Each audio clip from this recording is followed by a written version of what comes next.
Bonsoir à vous, bonsoir à tous ceux qui nous rejoignent sur ce live de Dadoupa. L'idée en fait c'est de ramener des entrepreneurs inspirants et c'est la raison pour laquelle nous avons fait appel à toi William, puisque voilà, tu représentes pour nous en fait cette nouvelle génération d'entrepreneurs africains qui essaient voilà, de donner un nouveau regard de l'Afrique en faisant des choses qui sont voilà, positives. Et je suis très ravi de t'avoir aujourd'hui avec nous. C'est un plaisir d'être là. Alors William, il y a quelque chose qui m'a beaucoup intrigué, c'est que je me suis rendu compte que tu avais fait des études littéraires. Moi, je me suis demandé, mais qu'est-ce qui n'a pas marché en bon terme? Alors, ça s'est passé de manière assez naturelle. J'ai lancé mon entreprise de drone il y a aujourd'hui 4 ans. On s'est dit, pourquoi avoir un bac littéraire serait une limite? Un maçon peut devenir architecte, un scientifique peut devenir poète. Même si j'avais un bac littéraire, je m'intéressais à monter des ordinateurs, à les démonter, à la technologie de manière... Enfin, je suis un geek.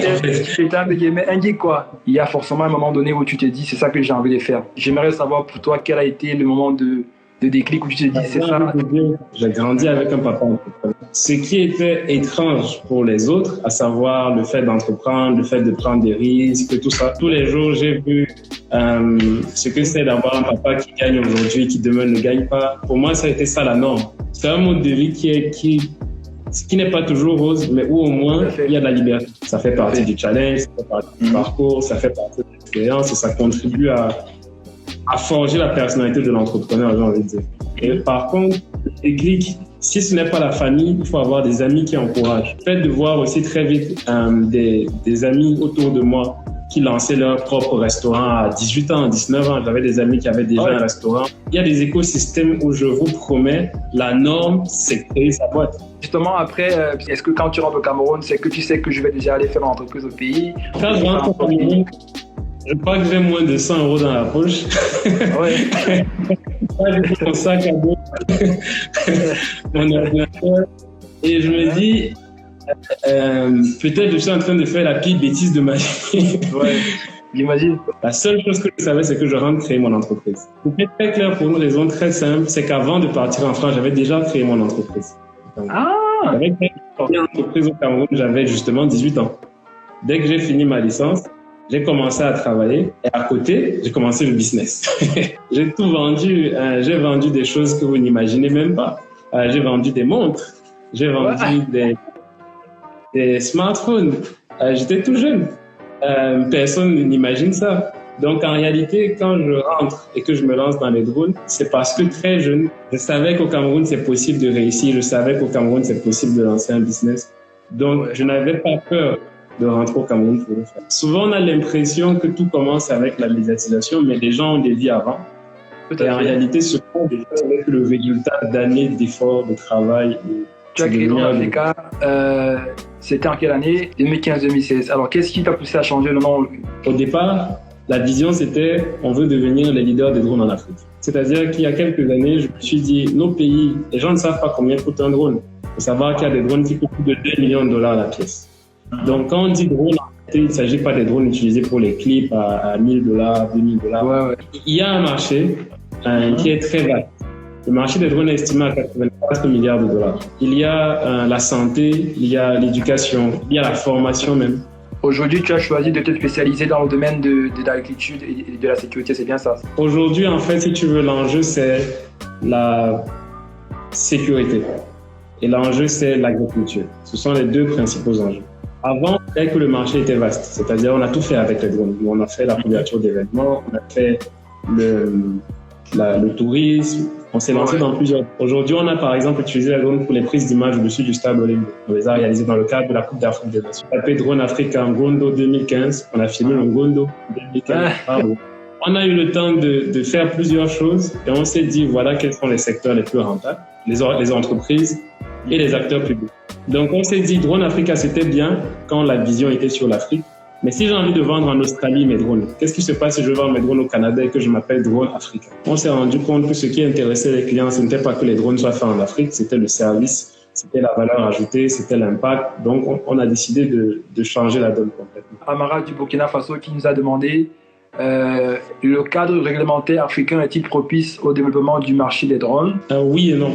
Dans nos pays, très souvent, il y a une loi sur les avions, l'aviation civile traditionnelle, on va dire.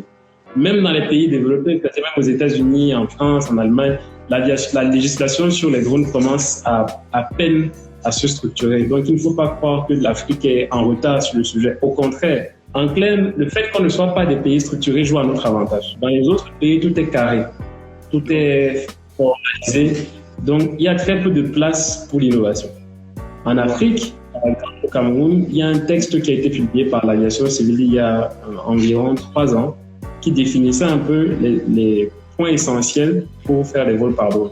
Au Burkina, au Cameroun, au Sénégal, au Mali, dans la plupart de ces pays, les aviations civiles sont plutôt flexibles. Voilà. Il y a une deuxième question d'Amara du Burkina qui disait comment pourrions-nous avoir un cadre réglementaire qui facilite aussi bien la création que le développement des entreprises dans ce domaine? Il faut sensibiliser la population, sensibiliser les administrations, il faut sensibiliser tout le monde. Quand nous on a commencé, il y avait une loi sur l'aviation civile. J'ai envie de dire, beaucoup d'administrations publiques étaient réfractées au sujet drone. Et avec les années, elles ont été plus ouvertes. En réalité, dans la plupart des pays, le texte législatif est là et c'est à l'entrepreneur. C'est-à-dire, l'entrepreneur n'a pas le pouvoir de créer une loi, mais il peut inciter la création d'une loi par ses actions. Il peut inciter les autorités à encadrer une activité. Et si vous êtes dans un domaine d'activité, c'est votre responsabilité de créer un cadre qui vous est plutôt favorable. On va prendre une deuxième question. Brice Mba, je pense que lui aussi vient du Cameroun. Que pensez-vous du développement agricole au Cameroun? Quels sont les freins à la mécanisation de ce secteur en Afrique? Et aussi, quel est l'avenir de l'agritech sur le continent africain? Aujourd'hui, on a les agriculteurs qui sont plutôt ouverts à tout ce qui est innovation. Aujourd'hui, par exemple, les plantations, on arrive à collecter la température, le taux d'irrigation des sols. On arrive à avoir des applications mobiles pour suivre l'état de sa plantation. Donc, il y a des choses qui sont faites. L'agritech se porte plutôt bien. Il y a également une deuxième question de Brice. Votre parcours est très interpellant et nous invite à oser.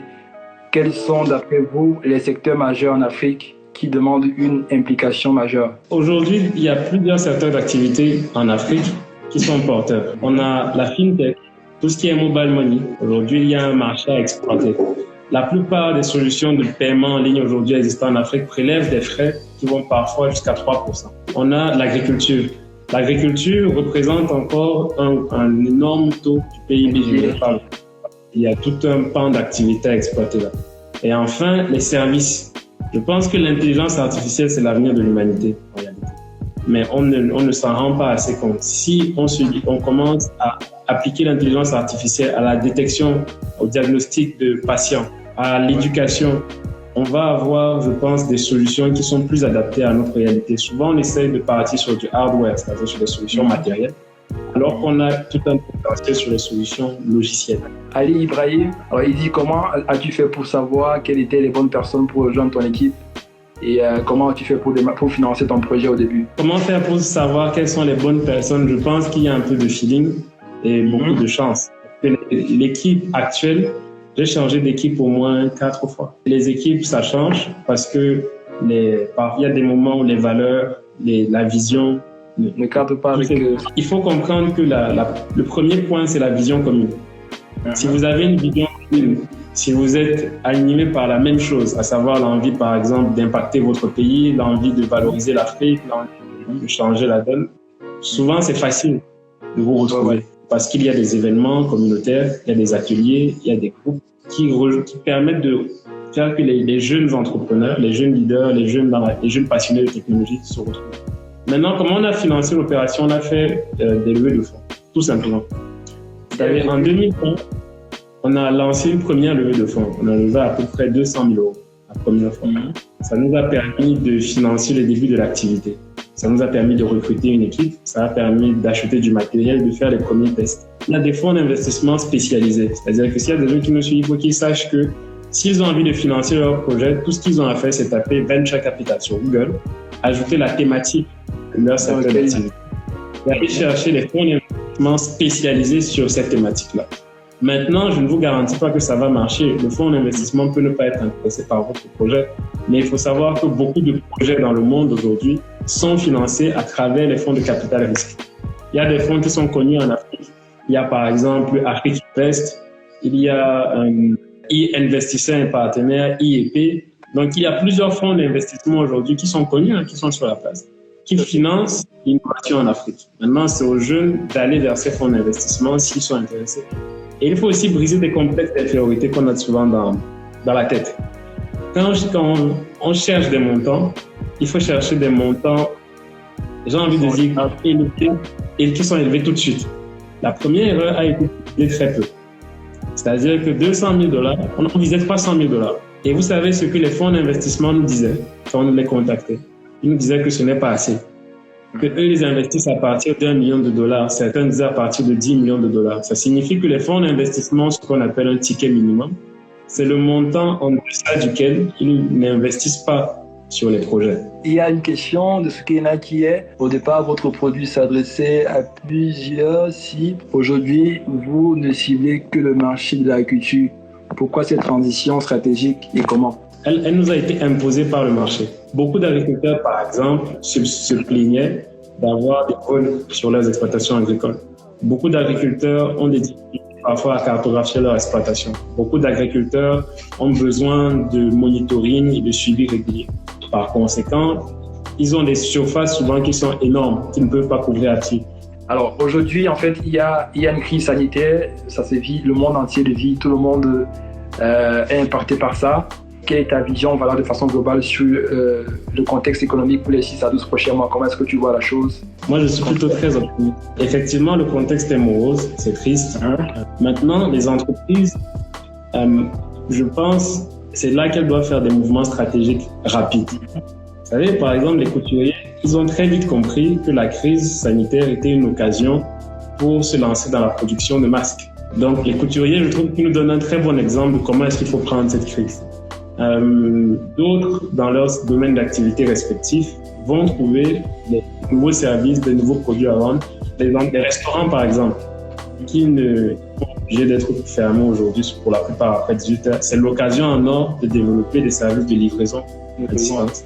Les pharmacies, vu que les gens ne veulent plus sortir à tort et rester longtemps dehors, il y a beaucoup d'applications qui permettent par exemple de faire d'identifier les pharmacies de garde, ce genre de choses.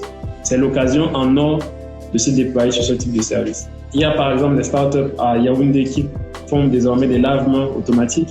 Moi, j'ai vu beaucoup de consultants, c'est l'occasion en or pour tous les freelancers du monde de faire du téléconseil. La demande explose aujourd'hui. Les applications comme Zoom, Skype, aujourd'hui ont du mal à absorber les volumes d'usagers qu'il y a. C'est bien pour dire qu'il y a une demande en téléconseil, en télétravail, tous les services à distance, tout ce qui est innovation technologique, tout ce qui est livraison de repas à domicile. Il y a beaucoup de choses qui sont possibles de faire. Et même pour ceux qui s'intéressent plutôt à la finance et au marché boursier, c'est l'occasion en or de racheter des actions d'entreprise. Parce que de toute façon, la crise, elle va passer. Donc moi, je trouve que le Covid-19 est une opportunité de valorisation de la technologie.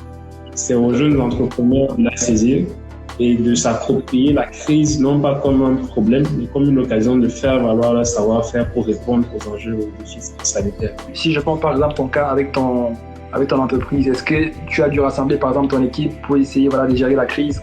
Comment ça s'est passé? Est-ce qu'il y a des gens que tu as dû virer? Tous les collaborateurs, du moins la majorité des collaborateurs travaillent depuis chez eux. Et vu qu'on est une entreprise assez jeune, c'est facile. Parce qu'on utilise beaucoup d'outils collaboratifs. Google Slide, Google Drive, Google Docs. Tous ces outils-là permettent que plusieurs personnes travaillent sur le même document sans être au même endroit. Première chose, ça a été de briefer l'équipe, leur expliquer pourquoi c'était possible qu'ils restent chez eux. On travaille. Un point important, la cybersécurité. Zoom, Skype, beaucoup d'applications de télétravail, en cette période, ils sont victimes de cyberattaques. Donc, il faut bien, lorsqu'on se lance dans le télétravail, prendre un minimum de mesures sécuritaires, protéger les fichiers, choisir les sujets qu'on aborde, les sujets qu'on n'aborde pas. Bref, il faut encadrer en fait ce travail à distance. Il y a James Levy qui nous a demandé, alors la crise sanitaire actuelle ouvrira-t-elle des portes à la révolution numérique des entreprises? La réponse est claire, c'est déjà le cas. Aujourd'hui, Qui aurait cru qu'au Cameroun, on allait autant parler de téléenseignement il y a un mois? Qui aurait cru que beaucoup d'entreprises allaient on allait autant parler de télétravail? Donc, la transition numérique, qu'on soit intéressé ou pas, elle n'est même plus une option aujourd'hui. Donc, même les entreprises qui n'étaient pas fans de Skype, de call, d'email, sont obligées. Elles n'ont pas le choix. Elles n'ont juste pas le choix. L'amour IA qui demande, est-ce que vous ciblez à long terme le marché de l'armement? Non. On ne veut pas, on ne va pas fabriquer des armes. Ça n'arrivera pas. Nous, on essaie de se lancer sur des drones, en tout cas dans l'intérêt général. J'avais également une question qui concerne en fait les petites startups qui seront fortement impactées par la crise. Il y en a pour qui c'est facile, par exemple ceux qui sont dans le domaine de la restauration, comme tu as dit, ils peuvent facilement commencer à livrer. Mais il y a forcément des secteurs où c'est totalement compliqué. Je pense, par exemple, une laverie. Je pense que comment est-ce qu'une laverie pourrait continuer son activité? Mais je lance les services de nettoyage de voitures à domicile. Je vous envoie mes laveurs chez vous. Je vous divise le prix par 3. Je vous permets de faire les réservations par WhatsApp. Je vous envoie, on fait un calendrier 1 fois par semaine ou 2 fois par semaine. Vous avez un laveur qui passe chez vous. Mais je vous crée un business. Il y a toujours une solution. Je refuse de croire qu'il y a des cas de figure où il n'y a aucune solution. Je sais que toi, tu es un fan afro-optimiste. Tu es quelqu'un qui voit l'avenir du continent de façon très positive. Qu'est-ce qui te fait croire en Afrique? Qu'est-ce qui te fait croire que l'avenir du continent sera différent de celui du cas qu'on a actuellement? Avant même mon opinion, il y a les faits. Et si vous prenez les 10 pays qui ont le taux de croissance le plus élevé dans le monde, aujourd'hui, il y a beaucoup de pays qui sont des pays africains. Au-delà de ça, si vous prenez le taux de pénétration, le taux de croissance et l'explosion d'Internet dans le monde, en Afrique. Si vous prenez l'innovation technologique dans les domaines tels que la banque, c'est l'Afrique qui apprend le mobile money à l'Europe, non l'inverse. Si vous prenez l'intelligence artificielle, aujourd'hui, les pays qui en ont le plus besoin, qui sont les plus ouverts, les Européens sont encore en train de débattre, est-ce qu'on a le droit de faire de l'IA ou pas? Maintenant, mon opinion, c'est quand on regarde le talent, quand on regarde la résilience des jeunes Africains, quand on regarde le fait qu'avec très peu de ressources, les Africains arrivent à créer des startups, des projets, des entreprises qui arrivent aujourd'hui à challenger ce qui se fait de mieux dans le monde, il n'y a pas de raison que l'Afrique ne prenne pas le lead sur beaucoup de thématiques. Quand je vois les algorithmes que mon équipe fait, je peux vous dire que je n'en viens à rien du tout ce qui est fait à la Silicon Valley. Nos entreprises sont souvent plus rentables que les leurs. Une maman qui vend le poisson brisé en face de chez vous est plus rentable que Uber. Il faut que ce soit clair dans l'esprit des Africains. Les Africains ont l'impression que c'est toujours mieux quand c'est fait par les autres. Donc, il faut d'abord que les gens apprennent à croire en eux-mêmes. Je pense que c'est ça notre premier défi, c'est les mentalités. Il n'y a aucune raison de ne pas croire en Afrique. Aucune. On a un continent jeune, on va être 2 milliards. Enfin, je veux dire, observons la réalité. On est sur la bonne voie. C'est quoi l'avenir de l'entrepreneuriat en Afrique? Comment est-ce que tu vois la chose pour les 5 à 10 prochaines années? Comment est-ce que tu penses que ça va évoluer? L'intelligence artificielle et l'intelligence artificielle. S'il y a un seul message à retenir de notre échange, c'est lancez-vous sur l'intelligence artificielle. La question n'est pas à quoi l'IA sert, la question c'est à quoi est-ce que l'IA ne peut pas servir. C'est-à-dire aujourd'hui, l'IA peut être appliquée à tellement de domaines, peut révolutionner tellement de choses, elle peut être tellement adaptable à notre contexte et demande tellement peu de ressources. Allez sur l'intelligence artificielle, osez, n'ayez pas peur. Le mot de la fin pour toi, c'est quoi? C'est-à-dire, qu'est-ce que tu veux dire aux jeunes entrepreneurs africains qui nous regardent, à la jeunesse qui c'était en des rêves et qui parfois ont peur de se lancer? Qu'est-ce que toi tu leur dirais pour qu'ils puissent Je leur dirais qu'on a tous le droit d'avoir peur. Je leur dirais qu'on a tous le droit d'avoir des doutes. Chaque jour quand je me lève, moi aussi j'ai des peurs, moi aussi j'ai des doutes. Mais je fais juste en sorte que ma détermination soit au-dessus. Levez-vous tous les matins en vous disant que l'Afrique de demain, c'est vous qui allez la construire. C'est nous qui allons la construire. Ce ne sont pas les autres. Chaque matin, quand vous observez un problème, ne vous demandez pas qui va le résoudre. Demandez-vous, est-ce que je peux le résoudre? Et comment je le résous? Ne vous dites pas que on est malheureusement en Afrique. Dites-vous qu'on est heureusement en Afrique, que c'est ici que l'avenir va se jouer. Pourquoi on n'imagine pas un Africain dire, je vais être le numéro 1 au monde dans mon domaine? Pourquoi on n'imagine pas un Africain dire je vais être le meilleur dans la santé, le meilleur dans l'éducation? Quand un jeune à la Silicon Valley dit je vais lancer ma boîte, il ne dit pas je vais lancer ma boîte pour la Californie, pour les États-Unis. I will be the best in the world. Et c'est ça qu'il faut qu'on travaille chez nous, je pense.